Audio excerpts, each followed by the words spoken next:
Nadreen, खबरें काफ़ी सारी हैं, लेकिन इसमें जो सबसे इंपॉर्टेंट है, आज का दिन बहुत अहम है।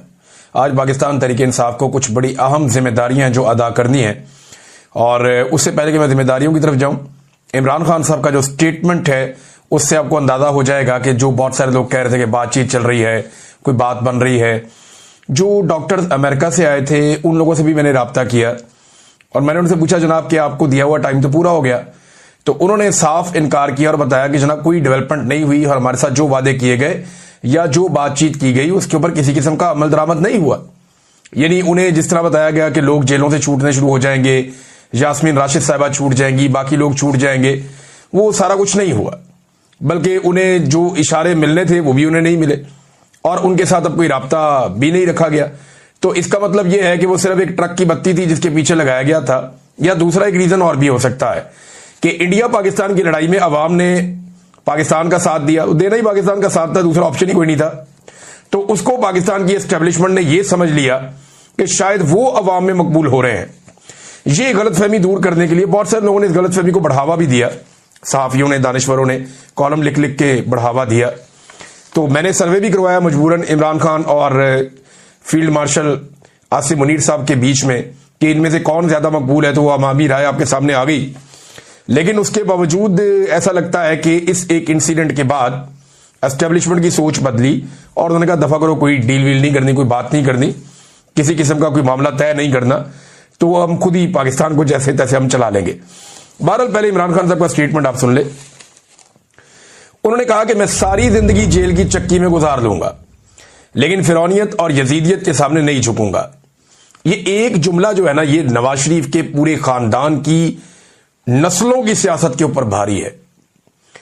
ये जुल्फिकार जी भुट्टो को आप निकाल दें, बेनजीर भुट्टो, भुट्टो खानदान निकाल, जरदारी खानदान की सारी नस्लों के ऊपर भारी है ये एक जुमला कि जनाब है। और ये जुमला बोला कहां से इमरान खान ने? जेल के अंदर से बैठकर बोला।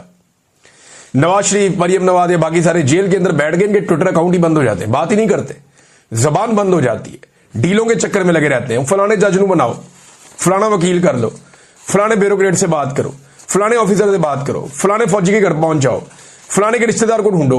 तो ये इन्हीं कामों में लग जाते हैं। लेकिन यहां आप देखें इमरान खान साहब, मैं सारी जिंदगी जेल की चक्की में गुजार लूंगा लेकिन फिरौनियत और यजीदियत के सामने नहीं झुकूंगा। ये इमरान खान है।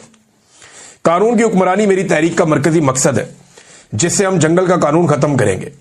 जब सियासी जमात पर तमाम दरवाजे बंद कर दिए जाए, इन पर जुल्म किया जाए, अदलिया आजाद ना हो, तब उनके पास सवाए पुरअमन एहतजाज के कोई दूसरा रास्ता नहीं बचता। मैं अपनी पार्टी, कारकुनान और सपोर्टर्स को हिदायत करता हूं, यह बहुत इंपॉर्टेंट बात है जो इमरान खान साहब ने की है, कि आप सब लोग एक भरपूर मुल्क गिर तहरीक के लिए तैयार हो जाएं। इस बार सिर्फ इस्लामाबाद नहीं, पूरे पाकिस्तान की कॉल दूंगा। यह इमरान खान साहब की अब स्ट्रेटजी है, क्योंकि यह हुकूमत बहुत बुरी तरह एक्सपोज हुई है और हुकूमत जो है वो एक जोम में भी मुब्तला हो गई है कि पता नहीं इन्होंने अवाम को कंट्रोल कर लिया है। लेकिन अगर पूरे पाकिस्तान में सेम टाइम में एहतजाज होगा तो लॉ इन्फोर्समेंट को हर जगह पे मुतहर्रिक होना पड़ेगा और फिर उनकी कैपेसिटी पे, उनकी सलाहियत पे भी सवाल पैदा होगा। और अगर इमरान खान साहब कहते हैं जहां जिसका बस चले बस वो एहतजाज करता जाए और सड़कें बंद करो, एहतजाज को बढ़ाओ, हर तरफ पहिया जाम करो, और पहिया जाम तो होता रहता है पाकिस्तान में, जमात इस्लामी ने भी किया और लोग भी करते हैं, तो तहरीक इंसाफ कर लेगी तो क्या हो जाएगा। लेकिन असल पहिया जाम जिस दिन इस मुल्क में हुआ ना, तो सबके 14 तबक रोशन हो जाएंगे। तो इमरान खान साहब एक नई हिकमत अमली के साथ आ रहे हैं कि अब मैं सिर्फ इस्लामाबाद में नहीं, पूरे पाकिस्तान की कॉल दूंगा। तो ये जो पूरे पाकिस्तान की कॉल होगी ना, ये वर्कर्स के लिए होगी। लीडरशिप इमरान खान साहब की किस तरह की है अब आप अंदाजा कर लें खुद ही। यानी अपनी मर्जी से वो एहतजाज करते हैं, नहीं करते तो नहीं करते। खैबर पख्तूनख्वा से बाहर निकलने का नाम नहीं ले रहे, जिन्हें खैबर पख्तूनख्वा में ड्यूटी लगाई गई है। पंजाब के अंदर जो निकलता है उसे गिरफ्तार कर लिया जाता है। आलिया हमजा कुछ ना कुछ करके गाड़ी को घसीट रही है, कोशिश कर रही है। इमरान खान की बहनों को बार बार बेयारो मददगार छोड़ दिया जाता है।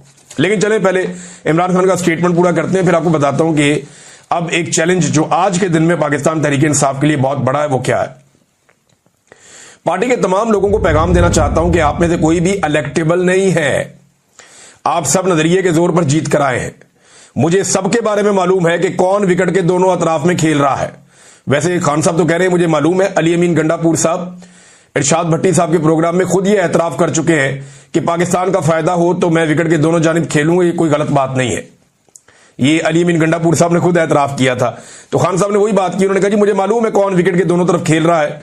जो पार्टी अहकामात पर अमल पैरा नहीं होगा, इसकी जमात में कोई जगह नहीं होगी। मुझे जब भी मौका मिला पार्टी इंतखाबात करवाऊंगा। पार्टी में इलेक्शन करवाना नागुज़ीर है ताकि वर्कर्स ऊपर आ सकें। 9 मई सिर्फ आधे घंटे का केस है। इसकी सीसीटीवी फुटेज चुराने वाले ही असल जिम्मेदार हैं। अगर वो समझते हैं कि पाकिस्तान तहरीक इंसाफ ने 9 मई किया था तो सीसीटीवी फुटेजेस सामने ले आए। पॉलीग्राफिक टेस्ट तो शहबाज शरीफ का होना चाहिए और उससे पूछा जाना चाहिए कि वो फॉर्म 47 से आया है या फॉर्म 45 से। ये पॉलीग्राफिक टेस्ट आजकल कह रहे हैं ना इमरान खान साहब को करवाएं। वैसे पाकिस्तान में बड़े लोग हैं, इनका पॉलीग्राफिक होना सारा दूध का दूध और पानी का पानी हो जाए। ये जो भी आगे कहता है ना कि हमारा सियासत से कोई किरदार नहीं है, हमारा सियासत से कोई ताल्लुक नहीं है, उसको उसी वक्त पॉलीग्राफिक करें, आपको पता चल जाएगा है या नहीं।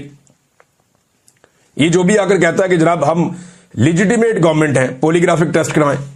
आप कौमी असेंबली में पॉलीग्राफिक मशीन ले जाएं और टेस्ट करें तो आपके जितने लोग सीटों पे बैठे हुए हैं इस वक्त जो हुकूमती बेंचों पे हैं, उनमें से तकरीबन 70-80% फारग हो जाएंगे। वो सारे के सारे जीते ही नहीं इलेक्शन, हारा हुआ इलेक्शन उनको जिता दिया गया है। तो इमरान खान ने यह आइडिया दिया कि जनाब शहबाज शरीफ से पूछे ना फॉर्म 47 से आया या 45 से आया। मैं पाकिस्तान का साबिक वज़ीर आज़म हूं जिसके लिए जेल में अलहदा कैटेगरी होती है, लेकिन मुझे जेल में आम कैदियों वाली सहूलियात भी नहीं दी गई।